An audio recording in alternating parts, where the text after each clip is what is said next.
Hi everyone, welcome to today's wellness session. Today I'm going to be talking about empathy. In the Early County school system, our monthly theme or character trait for the month of August and September is empathy. The monthly themes come from our social emotional learning curriculum, which is the lead-worthy character curriculum.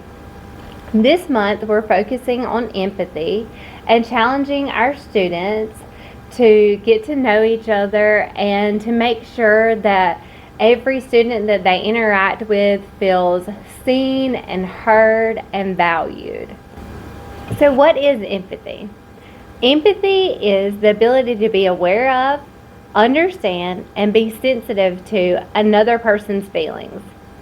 Instead of focusing on how these feelings impact ourselves, empathy motivates us to focus on others and respond with care and compassion.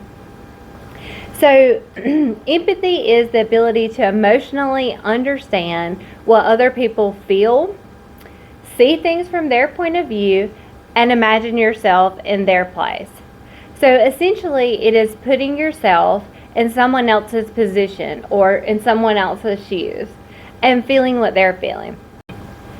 So empathy means that when you see another person going through suffering, like if they've just recently lost a loved one, then you are able to envision yourself going through something similar and feel what they are feeling. So why the focus on empathy? Well, empathy builds positive classroom culture. So it empowers students to build those social connections so that they're able to build and create more safety and trust in their classrooms. Empathy strengthens communities as it helps students strengthen their relationships with their classmates, other students, and adults within the school buildings and within their homes and out in the community as well.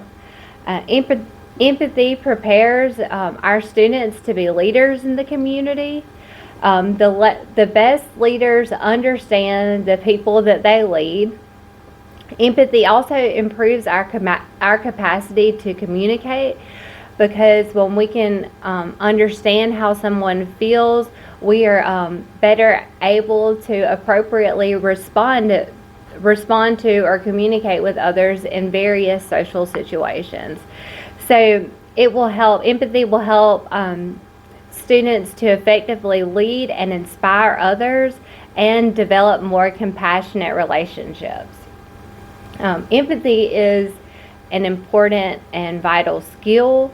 So being able to understand the needs of those around you and have clear understandings of the perceptions you create with the way you are to others will enhance your communication skills.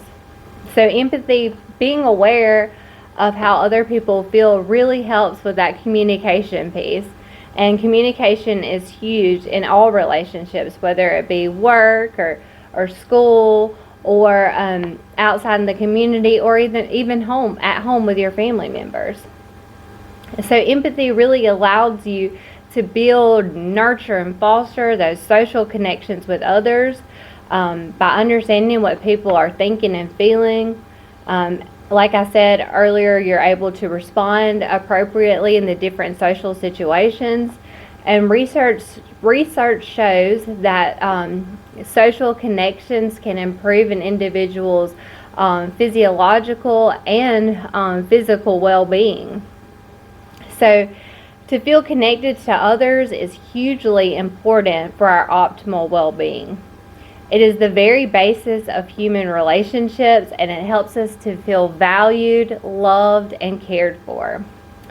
Empathizing with others also helps you to regulate your own emotions. Empathy promotes helping behavior. So if you're empathizing with someone or the situation that they're in, you're more likely to want to help them out. But it's just the same for others. If other people are more empathetic to your situation, or if they're empathizing with you in a situation, then they're more likely to help you as well. Empathy in relationships can result in, or it can decrease conflict. There's usually less conflict when both people in the relationship are expressing empathy. And empathy can also correlates with survival in a certain sense, because if you think about it, if you're able to recognize what somebody is thinking or feeling in certain situations, it might help you to respond appropriately to the situation as well. For instance, if somebody is screaming or running or yelling and you tune into that, then you might pay closer attention to what's going on and realize, like, hey, I need to get out of here too. This is a dangerous situation. So being able to pick up on those, the feelings of those around you can help you in dangerous situations as well. I hope you have a better understanding of what empathy is and how it can impact our health and overall well-being. Please tune in for our next session as we talk about tips for practicing empathy. Thank you for joining today's session, and I hope you'll stay tuned for our upcoming sessions.